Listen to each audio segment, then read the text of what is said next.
Welcome, everybody. This is a meeting of the Nevada Unified School District Board of Trustees. It's September 19th, 2023. Please rise for the Pledge of Allegiance.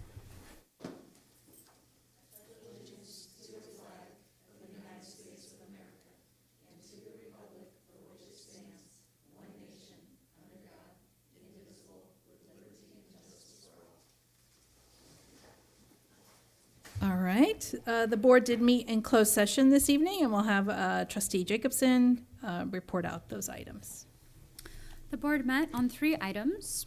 With respect to every item of business to be discussed in closed session, public employees discipline, dismissal, release, the board gave direction. Item 2, with respect to every item of business to be discussed in closed session pursuant to Government Code 54957 and 54957.6, conference with labor negotiators, Francesca Whitcomb, Executive Director of Human Resources, employer organization California State Employee Association, or CSEA, was information only. And the last item, with respect to every item of business to be discussed in closed session pursuant to Government Code 54957 and 54957.6, conference with labor negotiators, Francesca Whitcomb, Executive Director of Human Resources, employee organization Nevada Federation of Teachers, is also information only. Thank you. Okay, thank you very much. Before we approve our agenda, I just want to welcome our student board members. Welcome. This is your first official meeting with us. I know you had a little get-together at the last meeting, but you're here at the table, which is extremely important to have your voice here. This is what we do. We make decisions regarding your education and students in general, and to have your voice here to speak on behalf of your student body is extremely important. So thank you for being here and accepting this role. So looking forward to the conversations. Great. Okay, to approve our agenda this evening, it stands as is. There's no changes. So if I can have a motion to approve. Trustee Miller, the first. Second? I'll second. Oh, second by Trustee Mack. All those in favor? 7-0, and then you just go like this. Will you raise? Okay, and 3 preferential. Is that what I saw? 3 preferential votes. And moving on to our consent agenda, there's one addendum to item 13C, which is at your table. It's just a quick little typo that occurred in there. Nothing major. So if there's anybody want to pull anything besides that addendum, so it'd be approval of consent accepting that change. I so move. Okay, so approval of the consent is Trustee Jacobson as a first. Second. Trustee Pickus is a second. All those in favor? Thank you. 7-0 and 3 preferential. Okay, these are our announcements this evening. And it'd be great to hear from each of you and maybe just a little blurb of school and what grade and just a little background of yourself would be great. So I'm Paige. I'm representing San Marin High School, and I'm currently a junior there. And this last week we held ASB elections for San Marin, and this week is homecoming week. And so the theme this year is eras, so like decades, so 2000s, 90s, 80s, and 70s, and each grade represents a different era. And we have a parade on Thursday at 6 on Grant Avenue, so we encourage all you guys to come. And Friday we have our homecoming game against Archie under the lights, and you can get your tickets on GoFans for that. And JV is at 4:30 and varsity is at 7 o'clock. And then on Saturday we have our dance from 7 to 9 in the gym. And then we also have our new wellness hub this year, which just kicked off their first event. I'm hosting a Q group, which is a social support system for LGBTQ plus students, and they meet every Tuesday. And then this month is Suicide Prevention Month, and this wellness hub hosts a ton of activities. And this year we have a club called OD Free Marin, which I just started. And I'm partnering with them this year on regards to drug overdoses in our system and promoting that to high schoolers who don't really know much about it.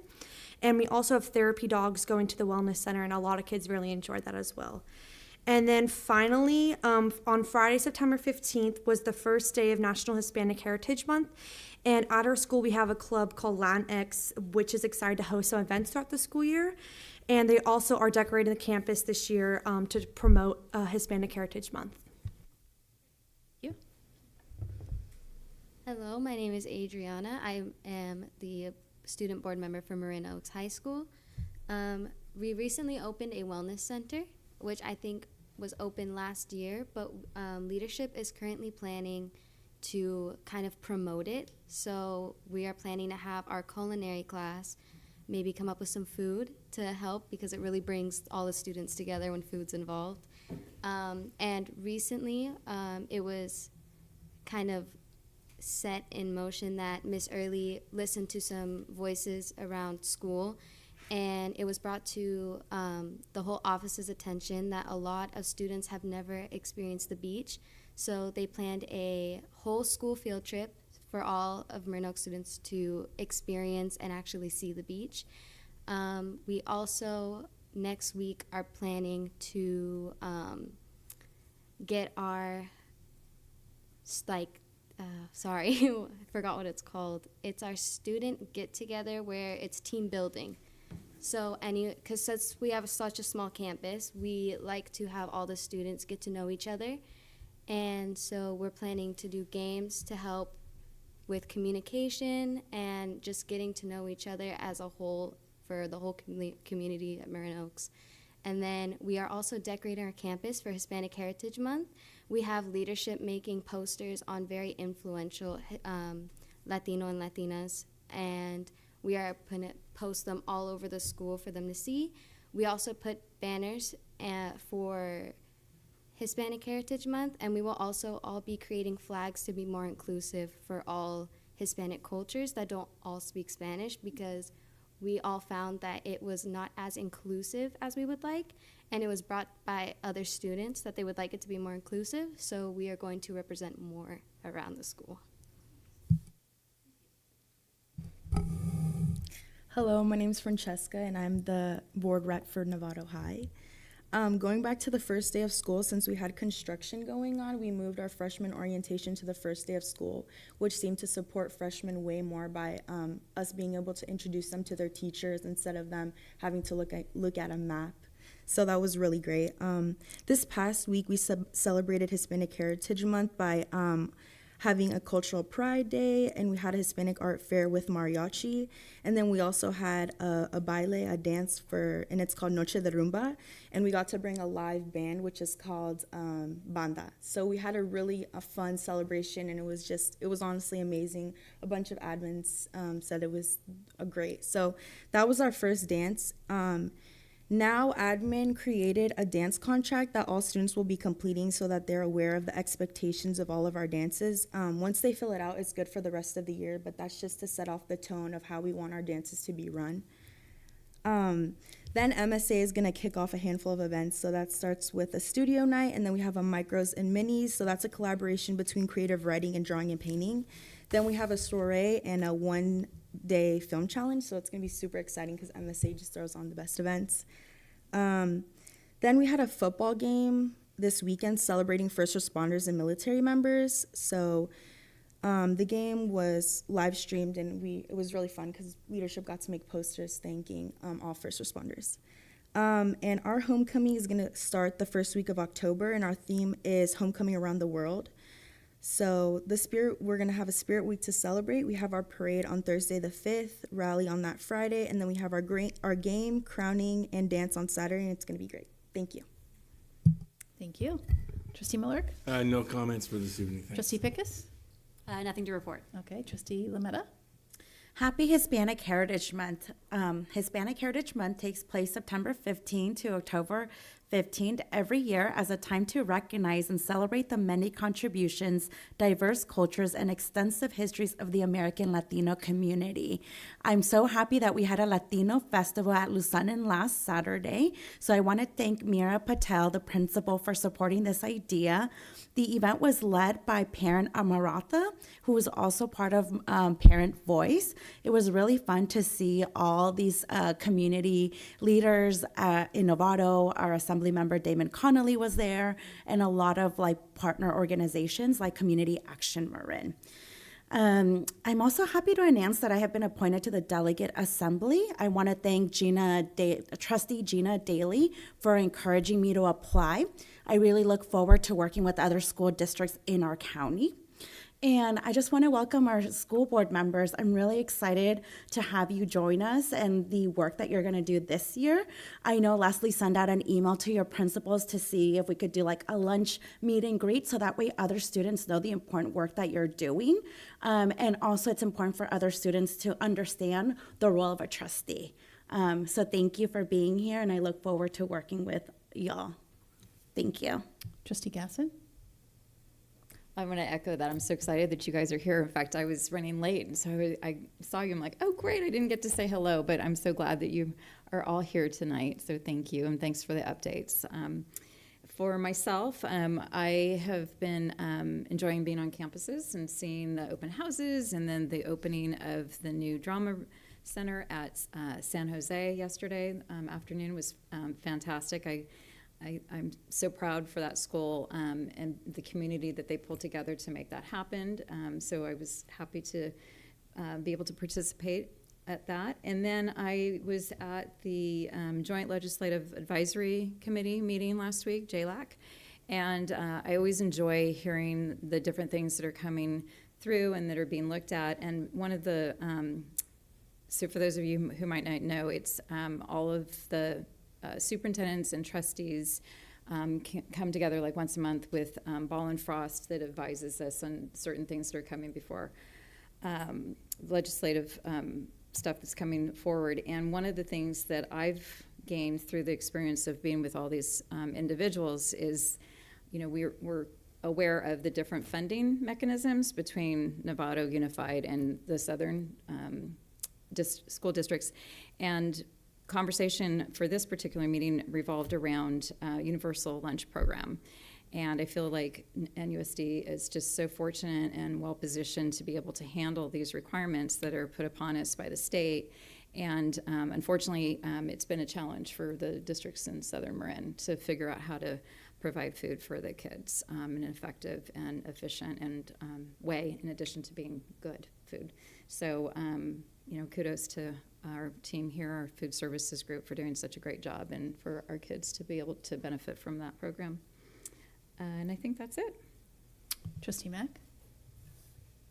I'll say welcome to the student trustees as well. You guys are going to have fun this year, and I encourage you to weigh in on issues. This is your chance to make your voice as well as your fellow students' voice heard, and we need to hear it because you bring a perspective that we don't have.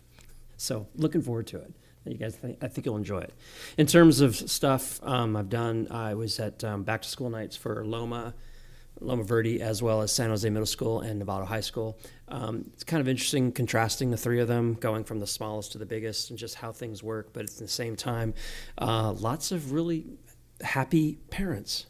It was just a lot of commentary how we're finally getting back to normal as we can be.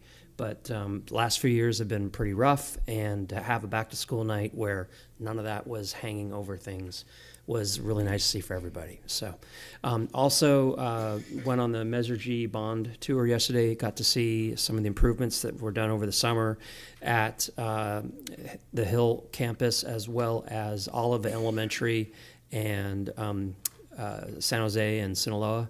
Kind of the highlights, I love those new windows at Olive. It just really makes that school so much more modern looking, and it really just cleans up the classrooms and keeps the light at a manageable level with the tinting.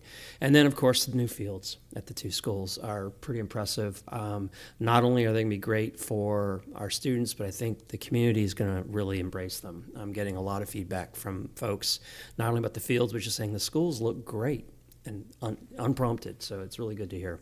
And last but not least, I attended the ribbon cutting for the new Black Box Performing Arts Center at San Jose, and really encourage people to go see it when they can, and to see a production, which will be at Novato High probably.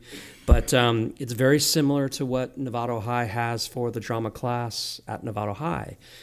So it's a really great way to introduce the whole theater program at the middle school level, and so that kids have a better opportunity to pursue that at Novato High. So good stuff. Trustee Jacobson? Welcome, student trustees. Thank you so much for being here. We're excited that you're here and that you get to share with us your opinions and thoughts on everything. I had the pleasure of attending Marin Oaks Back to School Night. It was a lovely presentation, a little bit different than some of the other sites, so really enjoyed that. I want to again highlight School Fuel's grant application process. You can find those applications at nevadaschoolfuels.org. The window is open through September 29th. School Fuel does a lot in our district at the different sites with different projects that need to be done, and it's a great thing to take advantage of if you know of a need at your school. Also, their softball tournament is happening in October. There should be information on all the sites, Parent Square portals about that, and if you are interested but have not seen anything, you can reach out to your PTAs. Thank you. I have nothing to add, so Superintendent Smith. All right, well, I'm going to echo. Welcome, welcome, welcome. We're happy to have you. All right, so big shout out to Tony and John for taking us on our tour yesterday, where we got to see the 4 sites, all the great stuff that was mentioned. Lots to be proud of out there, so thank you to the team, everybody involved. We had a great site visit, Julie and I, to San Jose yesterday. Got to see some of the same bond work, but also more importantly, what's happening in the classrooms. So we felt very, very welcomed and learned a lot. Last Friday, I attended the Sonoma County Office of Education to present more about the 21st Century CSLA grant. There's an MOU in agreement for this grant, and I just want to highlight what we're receiving out of that grant. It's a state grant, and it's given to regions to help promote teacher leadership, right? Administrators. So one of the projects is anti-racist education coaching for administrators. There is the ongoing support for our teacher leadership team, and also funding for our teacher leaders in the DLI program. So additional funding there. So we really get to benefit from participation in that. And then just a continual shout out for our office staff and site administrators for the extremely smooth start to the school year. And in addition, all of our elementary and middle schools with their attendance teams that are already working really hard. I think they've already met like 3 times, once a week for 3 weeks. And we're doing good, doing great. And just a reminder, Linwood Sub-Boundary meeting for the community is next week. 5 o'clock on Wednesday, 5:30 on Wednesday at Linwood. Thank you. And there will also be a presentation here at the board meeting on the 3rd. And then we sent out a communication. I just want to clarify that we do not use any type of pesticides when we're fixing our fields and supporting our fields. That's by law and by practice.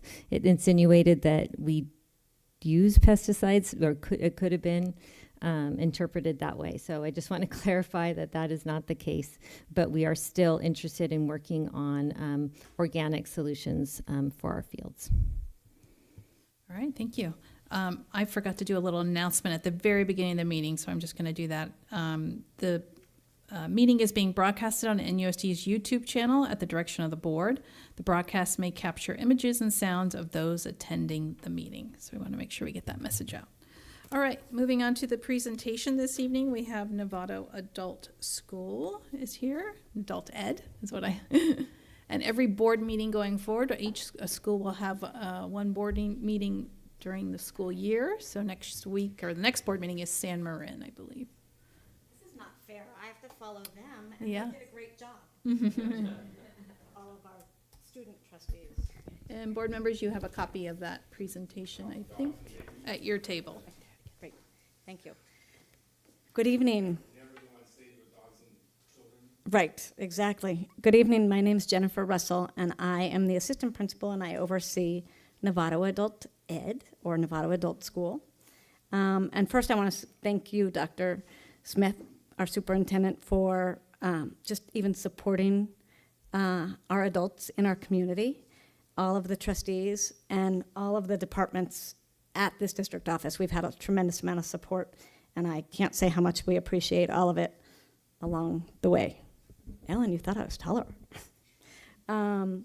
So this is a 5-slide presentation. So there's a lot of information in here.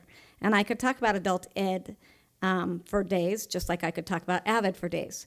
But if you see up that little Marin adult education kind of logo, that's our new consortium logo. So we are part of a 6-member MAPE, which is the Marin Adult Ed program. And our consortium consists of COM, who is our fiscal agent, MCOE, San Rafael City Schools, Shoreline, TAM Adult School, and us.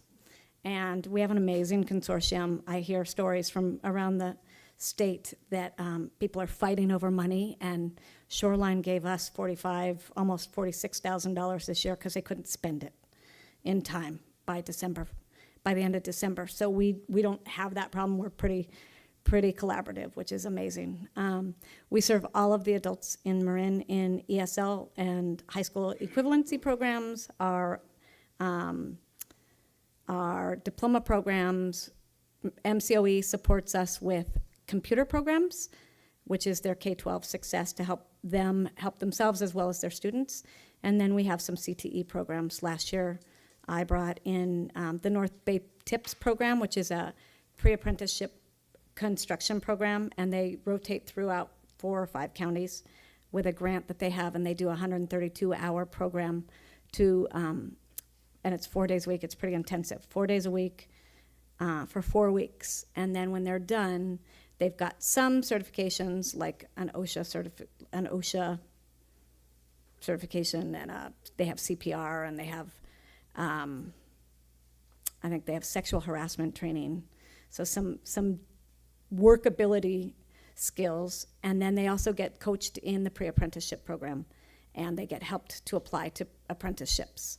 And then they kind of get, when they have interest in one of the areas of construction, they're notified so that when the apprenticeship opens up, because many of them are 2 or 3 years out. So the North Bay TIP program does a good job tracking them and following up with whatever they did. So we had, I think, 14 last year that participated, and I think 12 graduated. So currently in our program, here's our budget. And this year we have a little bit more money because we got money from Shoreline, and we had some carryover that finally kind of caught up with us, which is great. And our expenses, the bulk of our expenses are to pay the admin and our community liaison. We're both 50%. And then our teachers. Our classes are about, like our ESL classes cost just for the teacher alone about $16,000 to run one class. Let's see, what else do I want to say? Our GED and diploma classes run about $15,000 for a class for the year. But none of that includes like the Apex licensing and the curriculum and the waivers for the testing or the materials that they may need. Currently, we have enrolled in the last few weeks 266 students, which is a lot of paperwork to do. I was telling Macaulay that I spent 16 hours this weekend just putting things into Aries and to TOPS and to our enrollment document. It's a lot of paperwork, and there's two of us, 50% doing it. We have 213 in our ESL classes. We have 20 on a waiting list right now. Our night classes are the most popular classes, and we've done some changing around there to make some more flexibility to allow or to eliminate barriers. We have 60 in our GED class, and we have 14 currently in our diploma class. The thing about adults is life happens, and they will register, they will show up once, and they will not come back for a long time.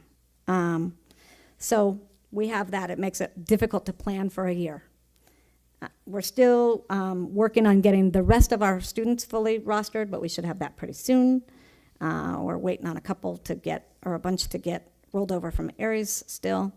And then we'll be able to use Aries to take attendance, which is exciting.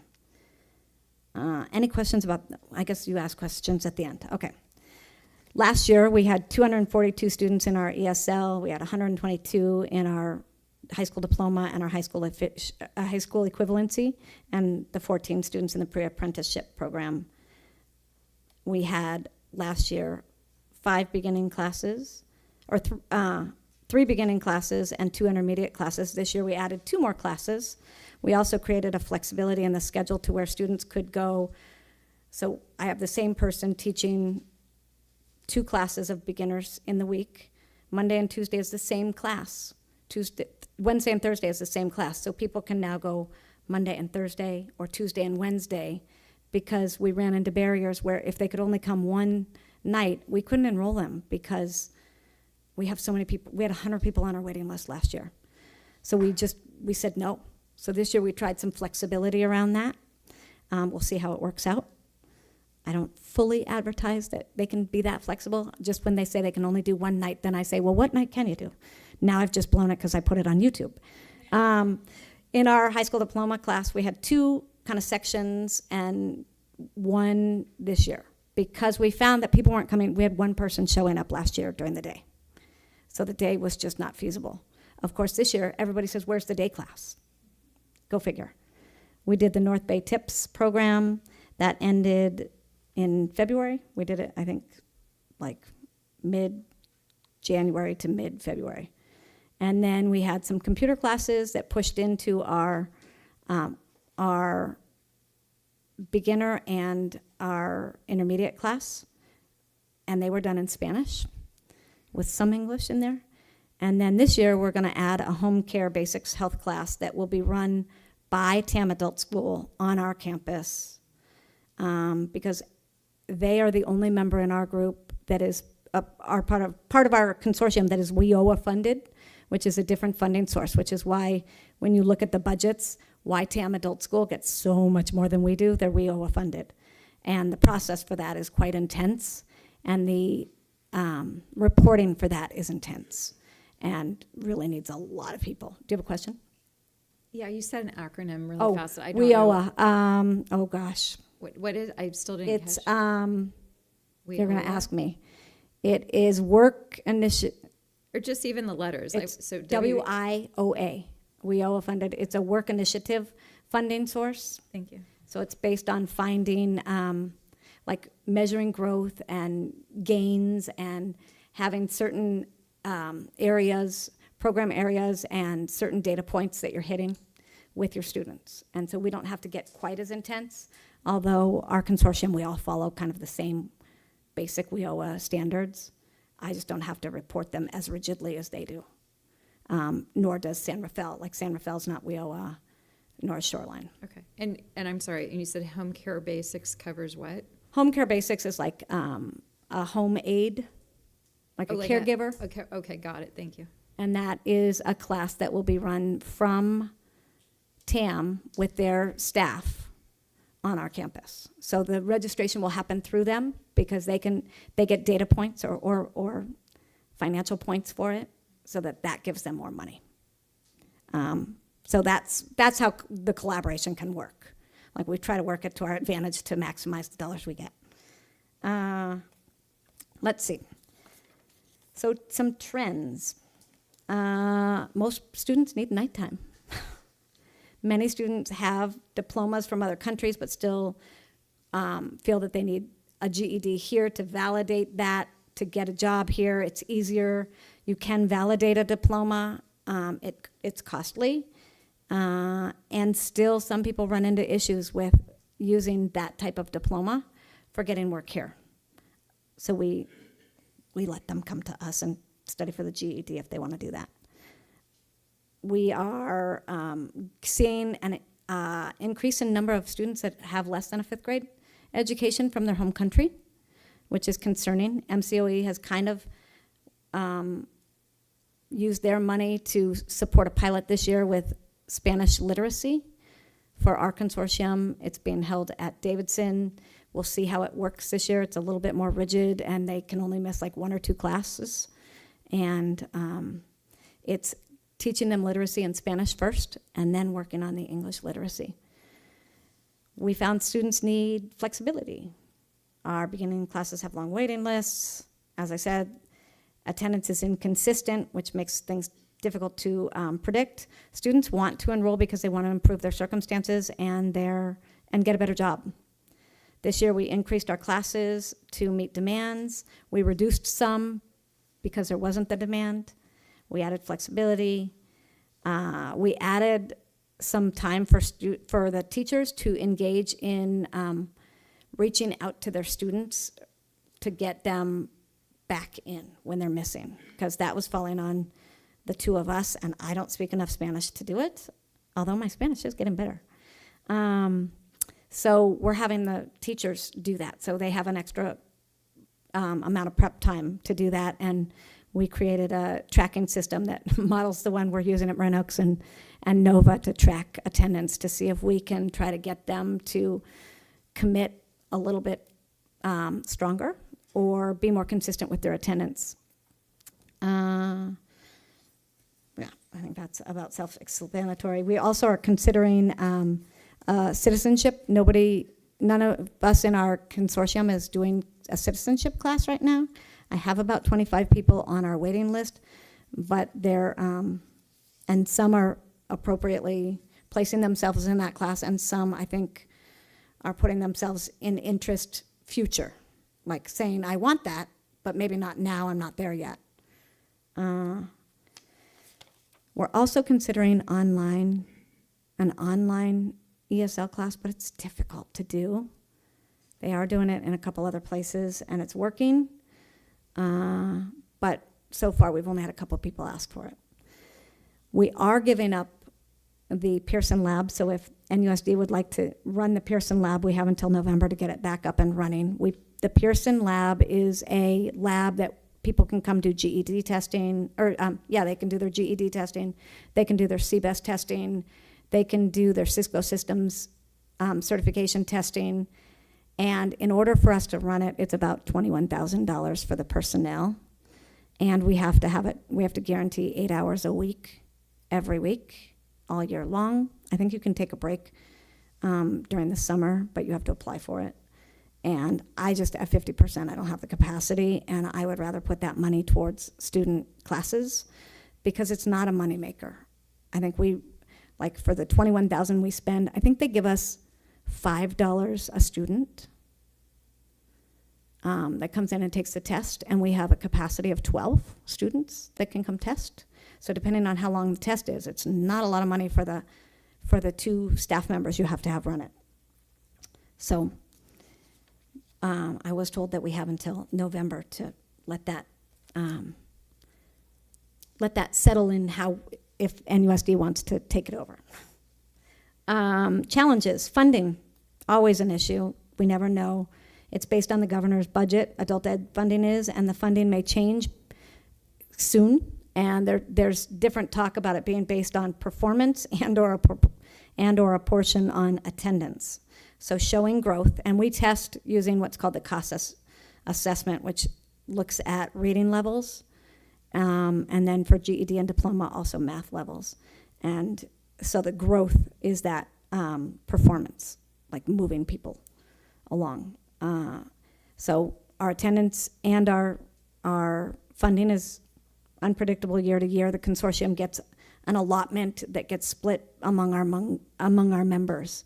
And then we kind of talk when there's extra. Like this year we had a cost of living increase, which we all put towards a program outreach for our consortium, who has been amazingly helpful. Staffing is always tough, especially post-pandemic. Teachers are tired, and they don't want to work after work when they used to. Finding a bilingual GED teacher and getting teachers who want to teach ESL at night, and also pathway programs, because we're a K-12 district. We have to have the K-12 credentialing, whereas college district can hire anybody that is qualified, that doesn't necessarily have a multi-subject or a single subject or an adult ed subject credential. So that's a problem. Let's see, technology, loaner computers. We just worked out with IT that they're going to let me keep my old computers that we just replaced with the HOSPUN grant to get new Chromebooks for my testing. They're going to let me loan those out to our students. Students' technology skills and their Wi-Fi at home is difficult. We have had a waiting list. Lack of childcare options, staffing and workload. It's a lot of work, and thankfully I'm passionate about it and willing to do it, but it's not sustainable for me, says my family and everybody I work with. And it also leaves no time to grow and work towards adding new programs or even working towards WEO funding. Celebrations, we have happy students. We have the district support, which we're appreciative of. Shoreline gave us money. Our consortium was one of few that was invited to apply for an ELL healthcare grant through adult ed funding. And so we are a couple of us joined in, and we are pairing with College of Marin, MCOE, I think TAM, and maybe one other of our members to work on EL, like pathways, healthcare pathways for our ELLs.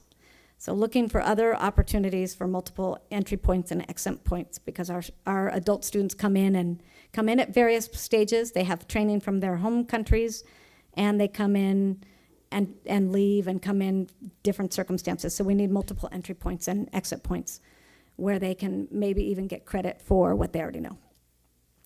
We have a dedicated group of staff and teachers. We haven't really had to advertise because we don't have enough space for our beginners to begin with, but we are increasing our recruitment to include more NUSD families. Last year we went to DLAC. We send stuff out to the community liaisons. We've got staff members, family members coming to us, which is exciting. I see people out in our community where we are that are our students. I helped a parent the other day work on their ARIES verification. It's quite a task. We have a demand for classes. Our program is free to our students. We're now tracking and doing a better job of tracking who our NUSD students, former students were. And I always kind of ask the high school equivalent and the diploma students that dropped out of high school where the system failed and what could have been done different, because I think that's a great place to study what to do different or see if we can make a difference. And each story is unique. And then we're trying to do more staff PD this year, and we have a community college liaison that's bilingual. So those are our celebrations. Let's see what else I wanted to mention that I may have forgotten. We're also going to start, in our tracking of attendance, we're going to start dropping people that haven't been there consecutively so that we can get people off our waiting list. And let's do questions, if you have questions first. And I'll see if there was Board any. members, Trustee Millick and then Trustee Matt. First question is, this Pearson Academy, is that what? It's Pearson Testing Lab. Pearson Testing Lab, okay, right. So they do Cisco and they do a lot of other certificates, but they also do testing for your program? Great question. That is kind of a community service we had been providing, and TAM Adult School provides it as well. They do it on Fridays, and we were doing it on Thursdays pre-pandemic. And that is, like, the bar is done through Pearson Lab. The NCLEX is done through Pearson Lab. Our lab is not certified to do that high level of security. So we do the lower level ones like the CBEST and GED. Our students could take their GED there. Right. However, they could also go to TAM or any of the other places where there are Pearson labs. It would be cheaper for me to drive them in a van down there Right. than it would be to run the lab. Okay, so your lab is not fully, how many people take a test over the course of 1 year in our lab, do you think? Do you have a guess? I had one like 2 years ago. I can't even remember. Okay. It just, some tests are 2 hours, some are 5, some are, I mean, it was pretty full the majority of the year. I think they only started a year or a year and a half prior to the pandemic. Maybe 2 years. So my big question is if we do not run a lab, how do we provide lab services for our students? It'd be nice to offer a Cisco test or a BARG test, but I care about our GED tests. They can go to 'cause TAM and they take can it. go to, so they They can go to anywhere TAM, else. and we could actually set up a schedule to say, we'll run a bus down there or a van. Like you said, it'd be cheaper than running the lab. We could. So They as long as just need there's to. solutions, Right. They need to just register at TAM or any other school that's around. And, I mean, I would say that once or twice a year, the Cisco Systems students would test, and, okay, you know, so the less than 50 students probably took the GED test okay, thank you. in our So- lab. So the other question I've got is, you said we have a waiting list for students who want to take our courses, and I assume our courses mean a GED offering. Is that a fair? Our ESL beginner classes. Our ESL. GED and diploma, we do open enrollment, and if I have 100 people in there, I have 100 people in there because they don't all show up at the So same that was my time. concern, is we were people who Nope. economically need a GED because they'll get paid, in some Correct. cases, hundreds of dollars a month more. We don't block them. Nope. We accommodate whoever walks in the door, we accommodate. Yep. Thank you very much for that. Yep, That's- and we do rolling admissions, so if they were to call me today, while we technically are not letting more people into our ESL classes, I am letting them into my morning and afternoon ones because they're still open, and my intermediate ones because that teacher's tolerant of a higher number. And my GED classes and my diploma classes are rolling admissions, and we take them any time of the year. Wonderful. Thank you very much. Do you know how many GEDs we issue in a year? So since I have been there, Yep. there are 4 parts. So it just depends. Sometimes we get people that come in with 1 part, and sometimes people need 4 parts. And depending on how far they are, or how far behind they are level-wise, it can take them a couple years. This year was the first year we had any, since I've been there, that have actually taken and passed all 4. And I think we had like 5 GED students that had completed the set of 4. Thank you. Trustee Mack? Good stuff, thank you. Can you move back to the second slide, the who we are serving slide? Mm-hmm. Wanted to just ask, so first, the numbers there, Novato 304, Santa Fe 46, et cetera. So the 304, does that represent kind of at the end of the day, after all the dust is settled and people don't show up, that people do show up? Is that kind of like a representative average of what happened during the year? So I would say we registered probably 460, I think it was 68 students last year. Mm-hmm. And many dropped before they started or after one class. Right. And so that number includes those that either registered, never showed up, in who we serve. Like when it takes the data, it's called TOPS Pro Enterprise, and it's the data that all the consortiums use. And so it's the data the data points they take for the WIOA funding. So Okay. it's at whatever point they draw their line. I was just wanting to get a sense for whether that is like a representative number or that's like the total before netting out absentee.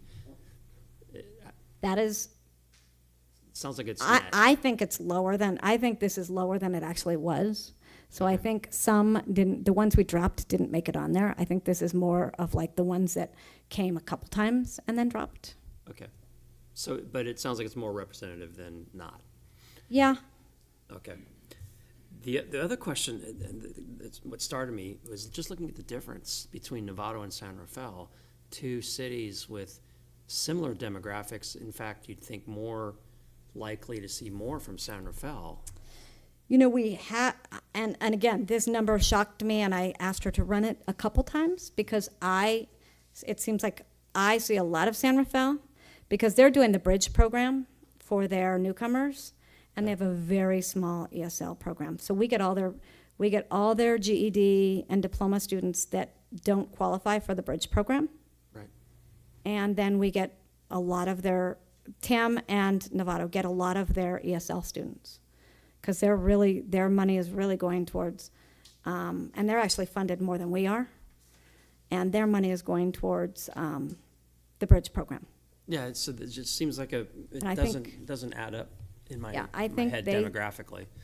I can't remember their numbers that they serve. I want to say it's like, yeah, it's a lot lower. Well, is the bridge program effectively kind of comparable to this? Is that what's going on? The bridge program is they take students that have been in their high schools for 2 years, newcomers that have been in their high school for 2 years, and then they do a fifth year. Like they do the fifth year, and they put them on the 130 track. Right. And so they keep them an extra year and kind of bridge that gap between K-12 and adult But ed. it's really an extra year. It's an extra year. And so these are basically 19-year-olds, roughly Correct. speaking. Correct. Do we have a fairly large proportion of 19-year-olds in our program in a similar situation?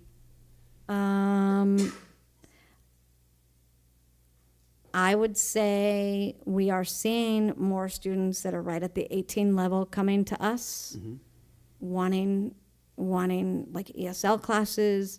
Many of them wouldn't ask for like the diploma class because they would be way too far off. They would ask for the GED program, but many of them are newcomers, and so because we don't have a bilingual bilingual GED teacher, it's too difficult to do the GED class for them because they don't have enough English.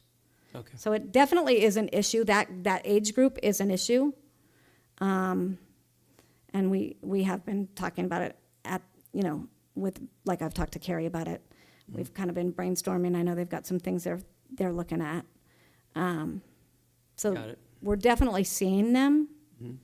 But what's the best option? I know that we are all struggling with credit recovery for ESL students that is Sure. accessible. Especially Apex now. is hard. No, I'm just trying to, wrap my head around the numbers, and it just doesn't add up, but Well, some of them are doubled up. Some of them are in multiple programs. They may be doing ESL and GED classes, or they may Okay. be, I have many that do that. I have many that will switch from GED to diploma classes, depending on which is looking like it's going to take longer. Right. No, and I understand that these are people where life happens, like you said, and so we can't exactly, plan reliably on it. I get that, and I appreciate that. One other question. To what degree do you think the population that we serve is either alumni from our district or family members of our students? In other words, that are kind of like some way associated with our district. So you just actually made me think we need a new data point on our applications. Thank you for making more work for me. I'm kidding. Yeah, okay. I'm just We curious. ask if they're a parent or if they've ever been a student, and we're getting better at tracking that. Anecdotally, I don't need an So exact number. I would say, right now, just currently, I have probably, of our diploma, I would say maybe half are alumni. And then the other half are probably alumni from, well, there's like 3 that are from other areas Right. outside of Marin, Okay. and then a couple from that didn't qualify for the bridge program. And just trying to get a better feel for it. Because I see these long wait lists, right? But the wait list is not for diploma or GED. The wait list Okay. is for beginning Beginning. ESL classes at night. Okay. I'm just And thinking, I typically, we put 50 to 60 people in the class, Mm-hmm. hoping that 30 will show up consistently. And we do typically have 30, but it's not the same 30 every week. well, maybe I can ask a different way. So we have these waiting lists for these beginning classes, right? Is it common for the people on that wait list to wait multiple years, or is it usually 1 year and then they're in? But then again, I'm sure a lot of them fall off because life happens. Right? Great question. Yeah. So we just put in, like, we already had a waiting list, and I had 4 people come last week that were on last year's waiting list, and we put them in the class. Okay. Once So again, I'm trying to get a there feel are for people it. that can stay on, or we'll reach out to them and they don't respond to text or email or phone calls, and so we can't put them in. Just trying to get a feel for the dynamics. It sounds like this is a program that does great work, and there's demand for it in our community because there's people where, once again, life happens. Right. They're here, and we need to do what we can to help. Yeah. And help them have a role in, Lack in of our community. childcare Yeah. is a barrier too. Right. So I'm just seeing the demand and wondering if, how much of that is something that we really need to worry about versus they kind of eventually work their way through by either waiting or when their life allows them to. So 2 years ago, we were able to get them off the waiting list. Last year, we had 100 people on the waiting list. We added another class in February. And then we got, 40. We went through about 50 of them on the waiting list. And then by April, we were back up to, I think, 90. It just depends because they ebb and flow. They come in at different times. We've started to do enrollment where we're letting them in like mid-semester so that it's not too disruptive in the beginning classes. Right. And so sometimes by the time they get off the waiting list or are able to go in, they've gotten a new job or something has changed and they can't do it now. Got it. Okay. That's really good stuff. Thank you. Maybe you might want to meet with Jen and have a further conversation. Well, I'm done. Oh, okay. No, I'm just saying, that's just, you were very, a lot of great questions, so. Trustee Gasson. I was just And going then to we'll wrap say, this up. thank you so much for all the work that you do. My friend was a former teacher there, and I know you guys do so much with, little funding and just all the time that you've spent. And I've got to say, one thing that I didn't expect about sitting in this seat or being in this role was I get teary-eyed when I go to the graduations for some of these students, and just how much it brings to the community and to those families is just, it's such a great thing and opportunity. So I'm so grateful that we do it here. So thank you. Yeah, I am grateful for that opportunity and the stories of why people didn't finish their diplomas. Some of them are just like, heartbreaking. The one thing I did want to add that I forgot was that the California High School exit exam is no longer. Yeah. They stopped it in June, and it is sounding like, though it is not officially on any website, what it's sounding like it's going to move to is my students 18 and older need to get a 145 on each of the subject tests for the GED, the math, the reading, the RLA, the social studies, and the science. Students 16 and 17, it's sounding like, and this is not on the website yet, but this is what people in the adult education world are saying, is that it may look like those students are going to need to get a 165 on math and ELA or RLA for the GED, which is going to be a problem for a lot of our students that want to drop out. Because my students struggle to get a 145, many of them. And so a 165 to do it between 16 and 18, or 16 and the day before you turn 18 is going to be a trouble spot that we're going to need to really kind of pay attention to over the next few years, I imagine.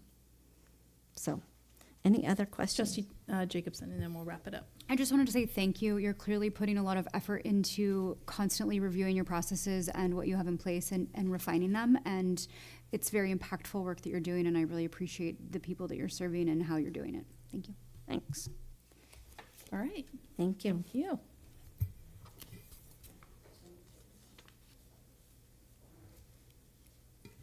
All right. We don't have any non-agenda public comment. So we'll move on to our first discussion action. This is 12A. And John's here. See him? Unless Josh wants to do it. You're just a spectator, okay. Yes. This is the HVAC replacement project at Hamilton, San Marin, and San Ramon, and Pleasant Valley. All right. I won't touch this. Okay, so thank you so tonight we have all 4 projects for the HVAC that we're going to do. That's Hamilton, Pleasant Valley, San Ramon, and San Marin. We're going to go through each of the projects here real quick. So first we'll go through some of the general project information. Give you an example of the site location of what the scope of work is. Did a cost estimate. We'll go through those. The construction schedule. The construction schedule will be the same through all 4 projects. And then we'll go ahead and open it up to questions. Real quick tonight, we are looking for approval to proceed on the schematic. Also looking for approval to do a CMAS for the equipment, to get the equipment ordered early, and then to do all 4 projects as a leaseback.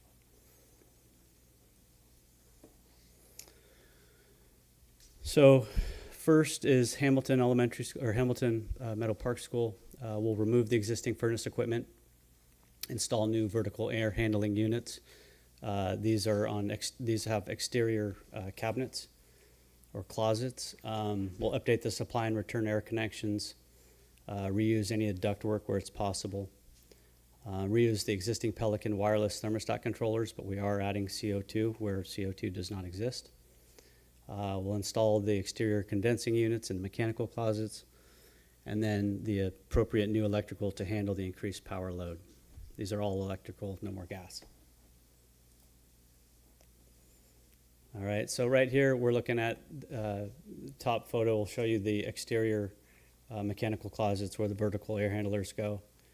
And then the bottom picture shows you the rooftop mounted units. So there are no ground mounted units like we saw yesterday at at Hill. The cost estimate, looking at a construction budget of about $2,075,000 by the time we add all the soft costs, architect fees, construction contingency, CM and inspector, and any laboratory testing and hazmat. That gets us to about $2,840,000.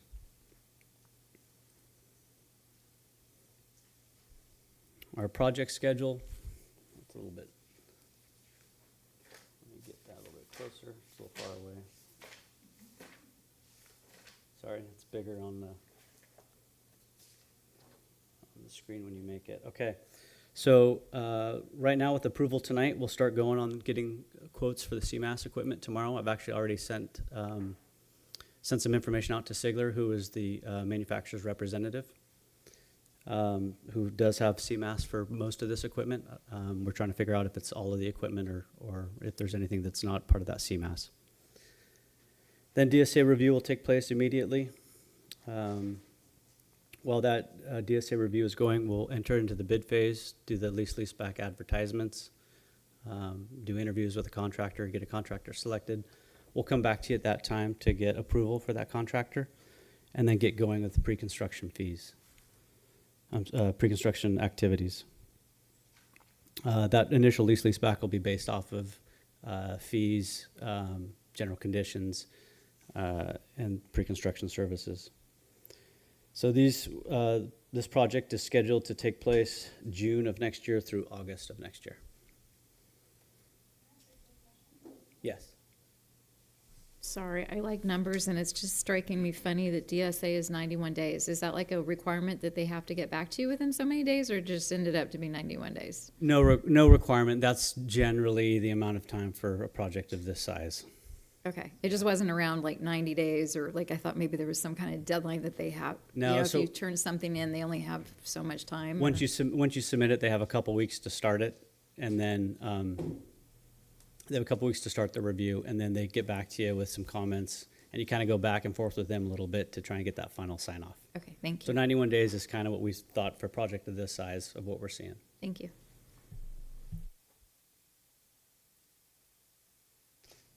We'll go right into Pleasant Valley Elementary School right now. Same stuff, same agenda, general information, site location, cost estimate, and then the schedule. And stop me if you have any questions as we go. Here we'll remove the existing furnace equipment, install new vertical air handlers. Pleasant Valley has the outdoor or the outside mechanical closets as well.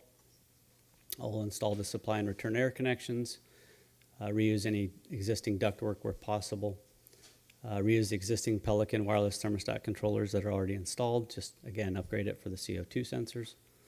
We'll install the exterior condensing units in the mechanical closets, and then the new electrical wiring to handle these new electrical loads. So here in the upper, or the photo to the right, it shows you the furnace units in the mechanical closets. A little bit different closets, but same premise where they're on the outside accessible. There'll be very little inside work, at least at these first two sites. And then I'll show you on the left the rooftop mounted equipment. Again, no ground mounted units. Cost estimate for this project is $2.4 million. Again, that's construction budget with the contingencies and then all of the soft costs, which are architect, CM, testing, CEQA, and DSA fees. Schedule is the same. San Ramon, same information that we're going to provide you. Here we're going to be removing the existing furnaces, installing new air handling units. These units are all on the roof. There is no exterior. There's no exterior ground-mounted equipment here. We'll update the supply and return air connections. The same thing with the ductwork. The Pelican controllers will get upgraded for the CO2. They're existing. Exterior condensing units on the rooftops, and then increase that load as necessary. At this site, we are doing the entire campus. We're doing buildings A, B, C, D, E, and K, just not the portables. Photo here shows you sort of the equipment, both in the classrooms and on the rooftop. The right-hand side will be the classroom equipment. And then the rooftop, there's a rooftop unit with outdoor units also mounted on the roof. We've got those mechanical screens that are up there, so it's a little bit more tricky getting those out without damaging those screens. There is been reported some leaks at Building K, which is where the kindergarten is. We believe that's all due to the ductwork, so that ductwork is getting replaced. Cost estimate for this is $2,830,000.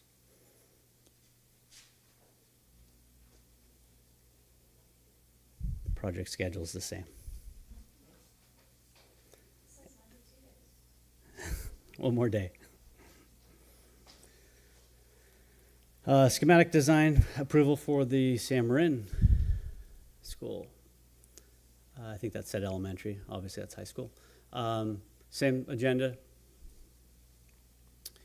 Removing the existing rooftop package units, changing out the new, putting in new rooftop units, heat pumps, addressing the supply and return air connections where necessary, as well as the ductwork, CO2 sensors, and then upgrading that power as well.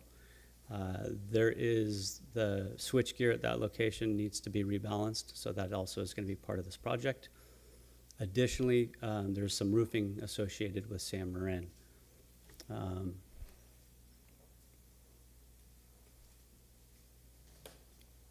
Let's see. So this just shows you the typical rooftop installation on the left-hand side, and then the new units, the new thermostats and CO2 sensors on the interior.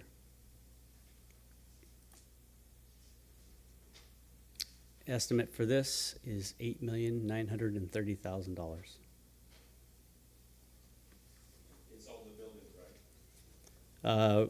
It is so it's not the cafeteria. The cafeteria was done when it was first built. It's also Not the Performing Arts Center then? not the new buildings. And then the gym itself does get HVAC, does not get air conditioning because we're not air conditioning the gym spaces, but the locker rooms.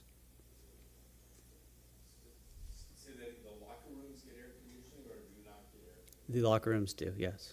Did. Yeah. We're replacing wherever it had it before. Same schedule. DSA may change by a couple days there.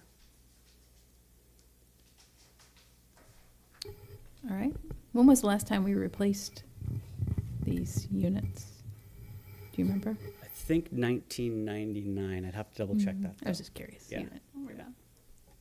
Any questions from the board? Trustee Millerick? So, Trustee Butler started us in the right direction, so let me ask some questions. So you mentioned power. I know Novato High main transformer, when we did the Performing Arts Center, was gonna be overtaxed, and there's a project coming forward to upgrade the main power transformer on that campus. Does any of this work raise to the level of having to replace the main power feed on the campuses, or are we okay? We're not replacing the switchgear at any of these campuses. Novato High, we are in the process with PG&E of getting that approved. Right. I think it's Pleasant Valley. Yeah, it's Pleasant Valley that we're actually getting. We have to do some install some transformers because there is an increased power load. Okay. But the engineer has said that transformers are all that's needed. Okay. The second is, in every case you've mentioned the Pelican wireless solution that's the thermostat controller for all these units. That runs on the IEEE 802.15 protocol, Zigbee, sort of Zigbee. But other things do as well, like door locks and other kinds of monitors, things that we may want to be putting in through. So are the CO2 monitors going to be in every room? Yeah, they'll be at every room where there's a thermostat. Yeah, that's a new okay. requirement. So that's CO2 makes kids fall asleep. So it's really a good thing to monitor. Has there been any conversation with IT on integrating the wireless connections besides thermostats and clocks and other things with the back network?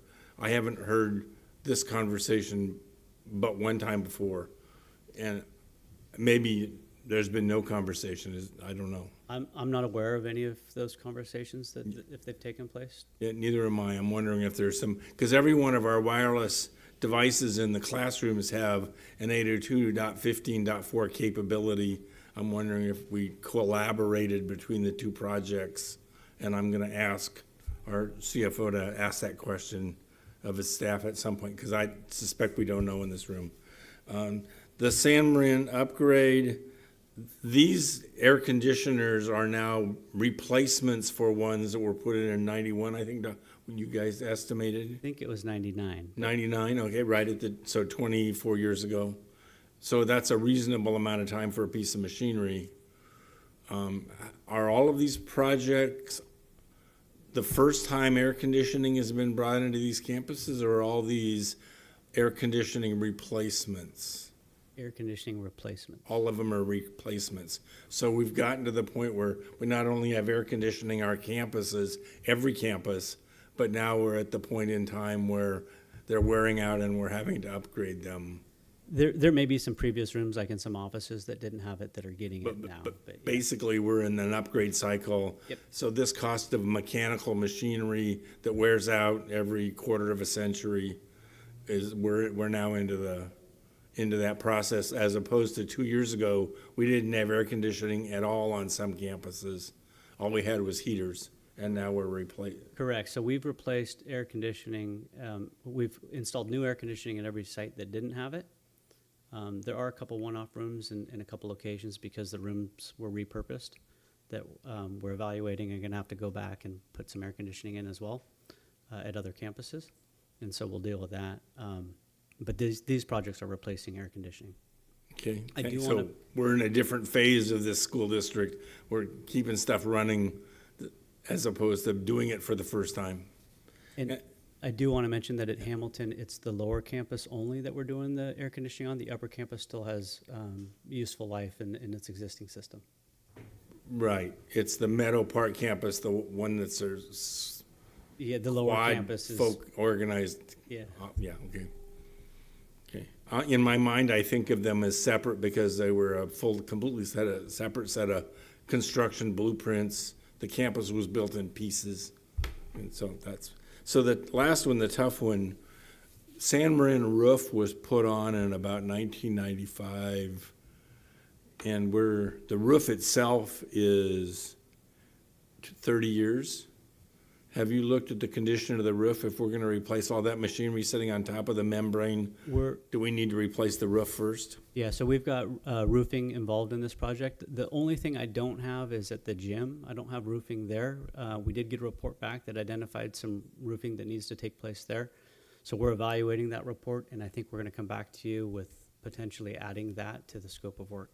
So do you think it'll be a whole re-roof, or do you think it's going to be, you're not sure yet? I'm not sure yet. They did say that, the report does say that that roof is spongy, and so it's a built-up roof with the gravel on top of it. So when we take that off, there's going to be some low spots because they use that gravel to help build that up, and so there's going to be some insulation work that has to take place there, and maybe even some decking work. They were duck ponds before. They blocked them up with like 18 inches of foam and then put a membrane over the top of that, and then used, I think it was actually coal tar instead of the petroleum tar. And Ron Warfield did it, and it's over the gym, over the gymnasium, over the dressing rooms, not over the